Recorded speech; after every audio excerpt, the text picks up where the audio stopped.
আসসালামু আলাইকুম প্রিয় শিক্ষার্থীরা, আজকে আমি তোমাদের সাথে ষষ্ঠ শ্রেণীর বাংলাদেশ ও বিশ্ব পরিচয় বইয়ের প্রথম অধ্যায়ের ছোট প্রশ্ন নিয়ে আলোচনা করব।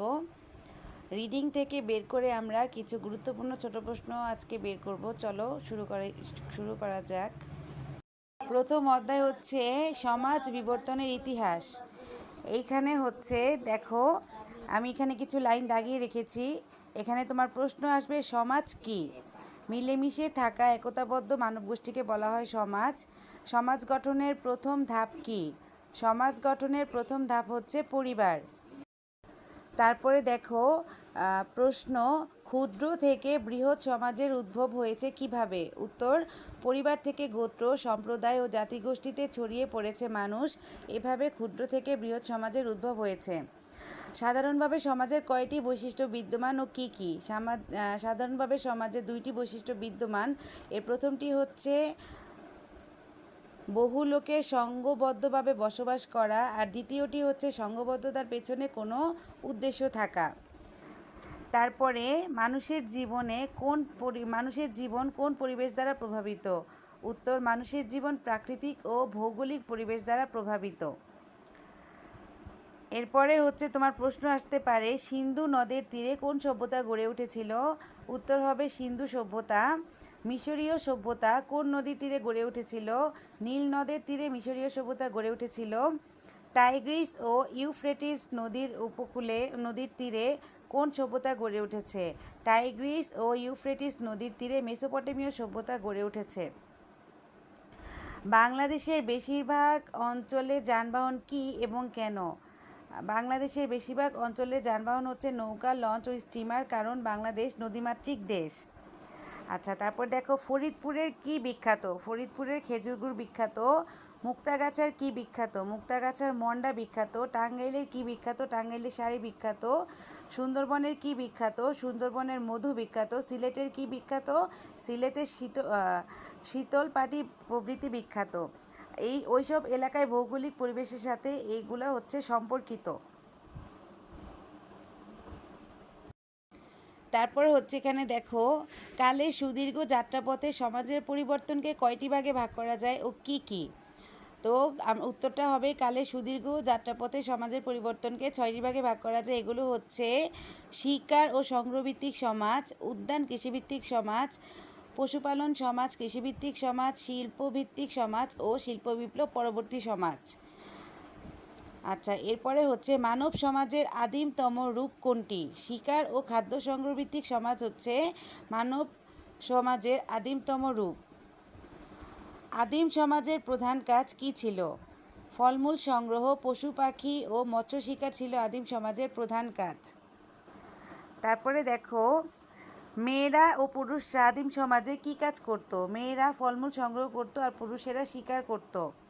আদিম সমাজের প্রধান হাতিয়ার কি? আদিম সমাজে পাথরই ছিল একমাত্র হাতিয়ার। আদিম সমাজকে কোন সমাজও বলা হয়? আদিম সমাজকে প্রাগৈতিহাসিক বা প্রস্তর যুগের সমাজও বলা হয়। প্রাগৈতিহাসিক বা প্রস্তর যুগের সমাজের উল্লেখযোগ্য হাতিয়ারগুলোর নাম লিখো। প্রাগৈতিহাসিক বা প্রস্তর যুগের সমাজের উল্লেখযোগ্য হাতিয়ারগুলোর নাম হলো খাঁজকাটা বল্লম, মাছ ধরার হারপুন এবং হাড়ের সুই ইত্যাদি। আচ্ছা, এরপরে প্রশ্ন আসতে পারে, কারা কৃষিকাজের উদ্ভাবন করেছে? মেয়েরাই কৃষিকাজের উদ্ভাবন করেছে। এবং মেয়েরাই কৃষিকাজের উদ্ভাবন করেছে কথাটি কারা বলেছেন? কথাটি সমাজবিজ্ঞানীরা বলেন। এরপরে খ নাম্বারের জন্য প্রশ্ন থাকতে পারে, উদ্যান চাষ বলতে কী বুঝো? ফলমূল সংগ্রহ করতে গিয়ে কখনো তারা নিয়ে আসতো বুনো গম ও বার্লি, মেটে আলু, কচুর মূল ও কন্দ। আস্তানার আশেপাশে গম ও বার্লির যেসব দানা পড়তো তা থেকে গজিয়ে উঠত চারা গাছ। চারা গাছে পরে দেখা দিত শীষ ও দানা। এ ধরনের ঘটনা থেকে বীজ ছিটিয়ে খাওয়ার উপযোগী শস্য পাওয়ার ধারণা সৃষ্টি করা হয়। কৃষিকাজের এই পর্যায়কে বলে উদ্যান চাষ। এরপরে দেখো, পশুপালন সমাজে মানুষ খাদ্য সংগ্রহের পাশাপাশি কি করতে জীবিকা নির্বাহ করত?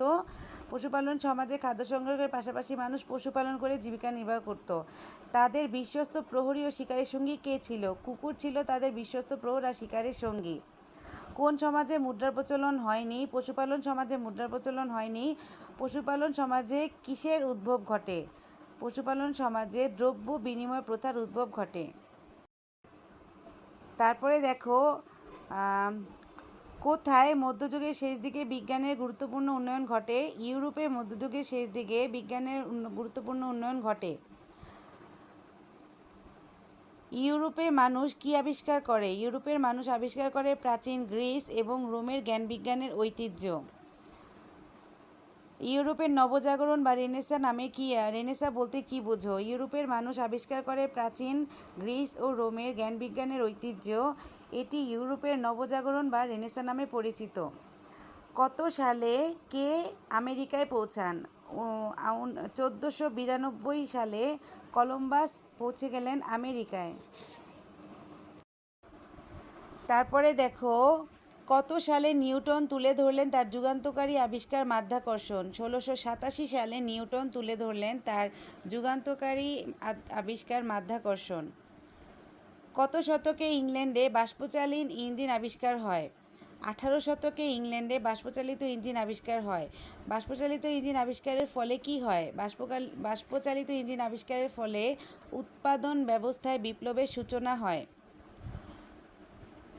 কোন ধরনের বাষ্পীয় ইঞ্জিন দিয়ে বিদ্যুৎ উৎপাদন শুরু হয়? স্টিম টারবাইন নামে বিশেষ ধরনের বাষ্পীয় ইঞ্জিন দিয়ে বিদ্যুৎ উৎপাদন শুরু হয়। শিল্প বিপ্লব কোথায় শুরু হয়েছিল? শিল্প বিপ্লব শুরু হয়েছিল ইউরোপে, পথিকৃৎ ছিল ইংল্যান্ড। কত শতকে কয়লা, গ্যাস, পেট্রোল ও বিদ্যুতের ব্যবহার শুরু হয়? 18-19 শতকে কয়লা, গ্যাস, পেট্রোল ও বিদ্যুতের ব্যবহার শুরু হয়। কত শতকে রেল যোগাযোগ চালু হয়? 19 শতকে রেল যোগাযোগ চালু হয়। কত শতকে বিমান, রেডিও, সিনেমা ও টেলিভিশনের ব্যবহার শুরু হয়? 20 শতকে শুরু হয় বিমান, রেডিও, সিনেমা ও টেলিভিশনের ব্যবহার।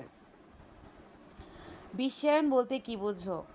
বর্তমানে স্বয়ংক্রিয় যন্ত্র, কম্পিউটার ও মোবাইল ফোন এবং যোগাযোগের নানা মাধ্যম যেমন ফেসবুক, ইনস্টাগ্রাম, টুইটার ও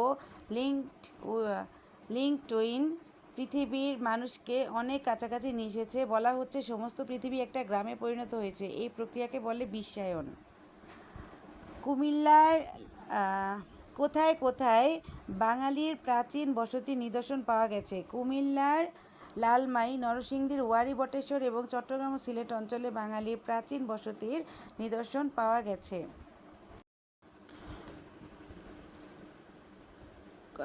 কখন এবং কেন বাংলাদেশ ঔপনিবেশিক যুগে প্রবেশ করে? অষ্টাদশ শতকে পলাশীর যুদ্ধে পরাজয়ের মধ্য দিয়ে বাংলাদেশ ঔপনিবেশিক যুগে প্রবেশ করে। সেই যুগে কি হতো? সেই যুগে এ অঞ্চলের যে কোনো শিল্প সৃষ্টির চেষ্টাকে ব্রিটিশ রাজ্যের ব্যবস্থাপনা অনুযায়ী নির্দেশিত হতে হতো। তারপরে হচ্ছে পাকিস্তান আমলে শিল্পের বিকাশ ঘটেনি কেন? পাকিস্তান আমলে শাসকদের অবহেলার কারণে শিল্পের বিকাশ ঘটেনি, কিন্তু স্বাধীনতার পর বাংলাদেশে কৃষি উৎপাদন বহুগুণে বৃদ্ধির পাশাপাশি ব্যাপকভাবে শিল্পের প্রসার ঘটে। ঢাকা, চট্টগ্রাম ও খুলনার মতো শহরগুলোর প্রান্ত সীমায়ও বড় আকারে শিল্প ও ব্যবসা বাণিজ্য গড়ে উঠেছে। জীবনের সর্বত্র এখন কি ব্যবহার হচ্ছে? জীবনের সর্বত্র ব্যবহার হচ্ছে ইন্টারনেট, সফটওয়্যার এবং নেটওয়ার্কিং সহ নানা মাত্রার প্রযুক্তি জ্ঞান।